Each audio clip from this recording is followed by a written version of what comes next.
Hola a todos, continuamos con nuestro tema del diseño como storytelling de Ellen Lapton, en donde ahora vamos a ver el acto 2 denominado emoción.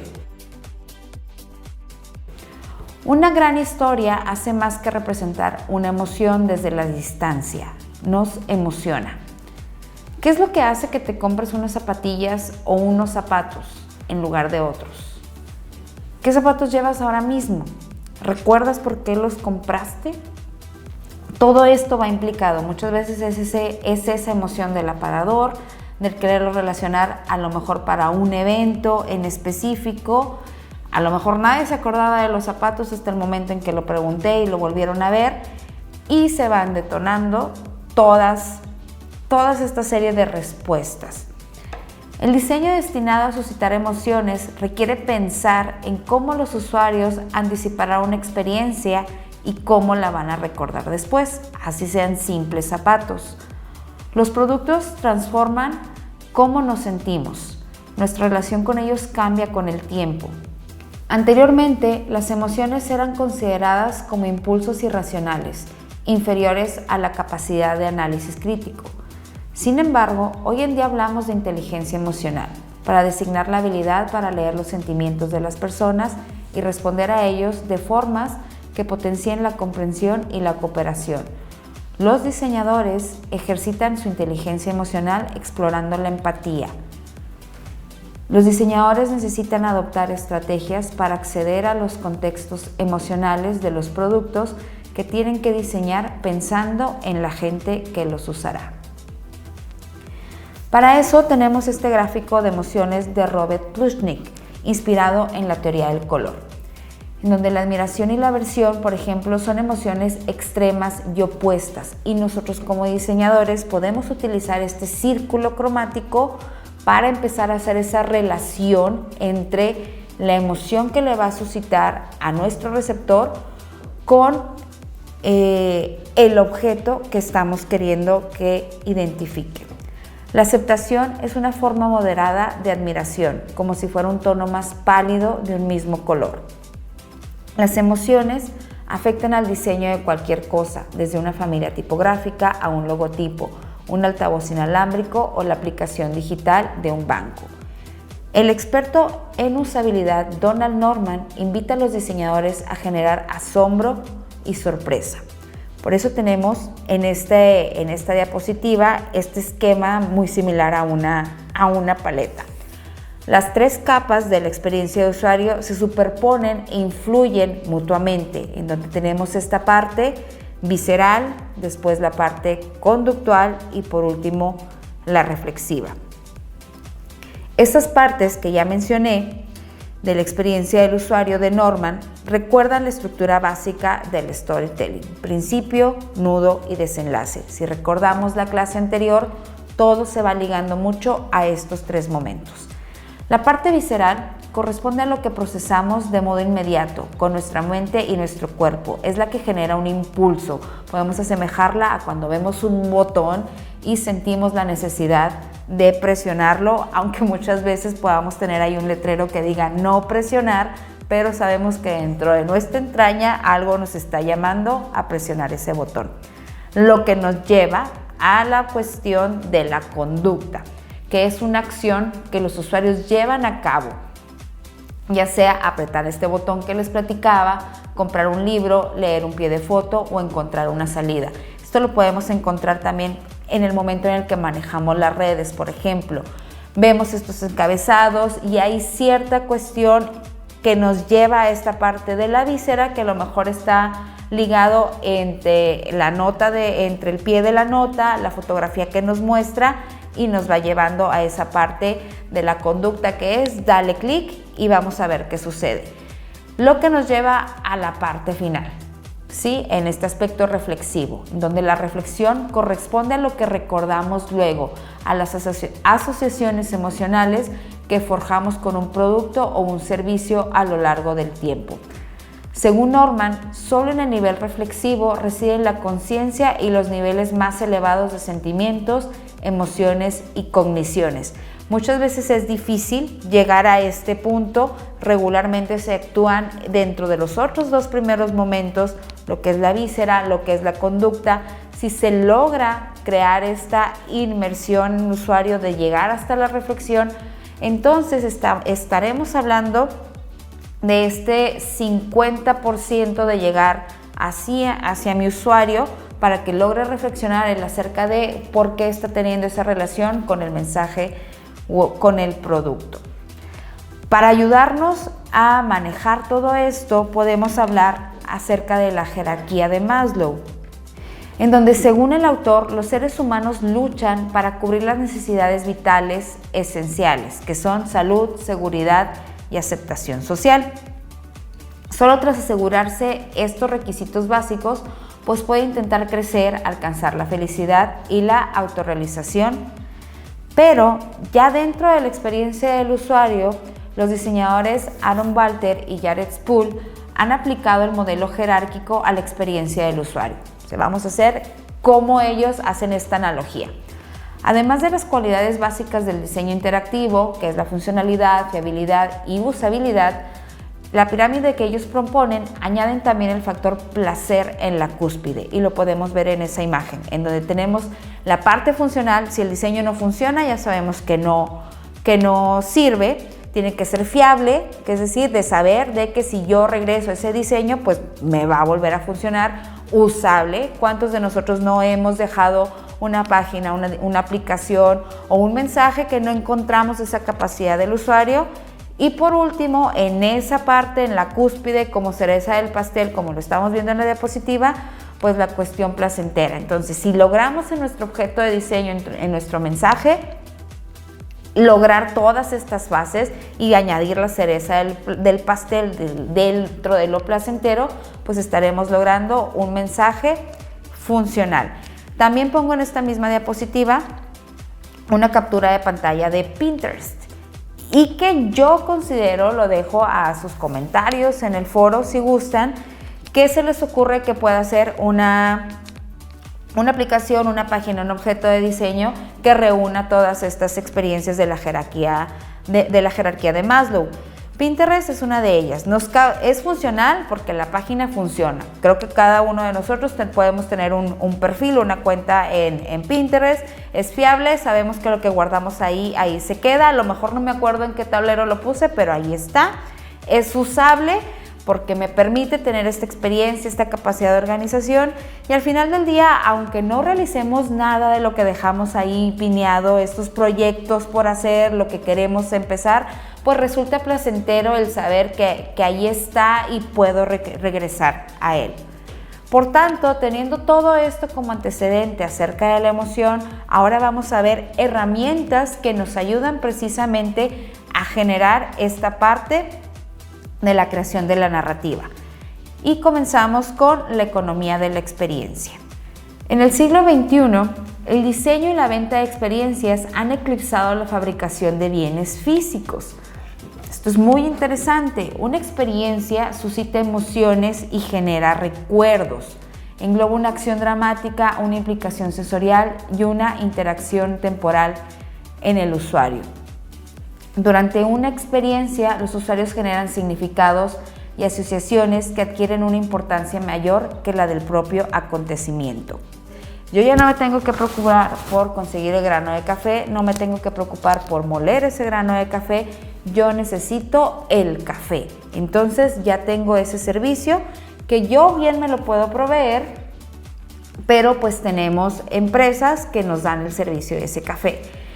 Y al final tenemos precisamente la experiencia, que lo podemos ver en el contexto de ya ni siquiera me tengo que bajar de mi carro, yo mismo puedo acudir a este lugar, al autoservicio, y estoy obteniendo algo que a lo mejor por 2 pesos lo puedo llevar a mi casa, lo puedo hacer en mi casa, pero realmente estoy dispuesto a pagar por la experiencia de salir de mi casa, subir a mi carro, manejar unas cuadras, hacer fila y obtener lo mismo que pude haber hecho yo en la comodidad de mi hogar, pero estoy precisamente haciendo la compra de este servicio que me está llevando a una cuestión que ya es intangible. Sí, me queda la cuestión del café, pero es algo efímero y está dentro de este mismo sentido, de la comodidad a la experiencia. A medida que un producto progresa, como en este caso del café, y pasa de ser una mera mercancía a construir una experiencia en sí mismo, emplea cada vez más elementos de diseño al tiempo que se encarece. Ninguna firma de lujo puede ignorar el cambio cada vez más acelerado del tener al ser. Y eso lo podemos ver con productos que van desde un simple café hasta ya productos tecnológicos, y lo podemos observar con los cambios de modelos en los iPhones, ¿sí? Y este encarecimiento nada más por agregar, quitar, mover de su lugar las cámaras. Las experiencias se crean cuando los diseñadores desplazan el foco de los objetos a las acciones. Payne y Gilmore llaman a este proceso el ink the think, algo así como dinamizar el objeto. La siguiente herramienta es el viaje emocional. Si una trama consiste en la serie de sucesos que conforman una historia, un viaje emocional consiste en los sentimientos que esos sucesos despiertan. La relación de una persona con un producto o servicio cambia a lo largo del tiempo. La energía sube y baja a medida que los usuarios experimentan curiosidad, placer y satisfacción. Estos también pueden atravesar fases negativas de duda, frustración y enfado. En el esquema que vemos ahí, vemos otra vez lo que habíamos manejado en el tema de la acción, estos triángulos, estos picos, que en algunas ocasiones, si tomamos la línea del horizonte como la medida de donde se va hacia la parte superior, pues es algo positivo, pero vemos momentos en donde se baja. Y esto puede ser una relación con cualquier tipo de producto. Nos puede suceder hasta con nuestros lugares favoritos para ir a comer. Si en alguna ocasión, a lo mejor a mí no me hizo daño la comida, pero le hizo daño a la persona que me acompañaba, diferentes experiencias vividas con ese objeto, con ese servicio, pues me pueden generar estas dudas, estas frustraciones, estos enfados, pero al final del día los que se encargan de mantener, de fidelizar a los clientes acerca de las marcas, de los productos y con los mensajes, lo de los cuales ustedes van a estar encargados de crear, pues es volver a generar esta parte de ya no te quepa duda, seguimos siendo los mismos y nos volvemos a subir a esta parte del clímax de la narrativa. Los diseñadores pueden crear mapas de viajes emocionales análogos a los gráficos de Vonnegut. Por ejemplo, lo que vemos ahí en pantalla, pues vemos cómo va generando la experiencia y luego hay puntos con caídas muy drásticas, pero que nuevamente a través de ese mensaje nos lleva a la parte de la cima. Un diseñador de experiencias es también un diseñador de recuerdos y eso es muy importante al momento de que ustedes vayan a generar su mensaje. Las personas retornan a un producto o a un lugar porque guardan recuerdos positivos de ellos. El mapa de viaje emocional debe reflejar con honestidad la realidad de las interacciones con un negocio, incluyendo lo bueno y lo malo, así como los momentos de indecisión, frustración, disfrute, neutralidad y cierre. Esto es importante cuando ustedes quieran enganchar a los clientes con su objeto o con sus marcas. Si ustedes les hablan de manera honesta, esos posibles usuarios se van a sentir todavía más apelados a la relación con el objeto porque van a sentir que les están hablando de la manera en que ellos lo hacen. Por tanto, los picos de intensidad emocional pueden ser el factor diferencial entre un producto sin fisuras pero olvidable y otro que a pesar de sus defectos resulta sorprendente y deja una impresión positiva duradera. La forma en que concluye una experiencia afecta al juicio que los usuarios emitirán sobre el acontecimiento completo.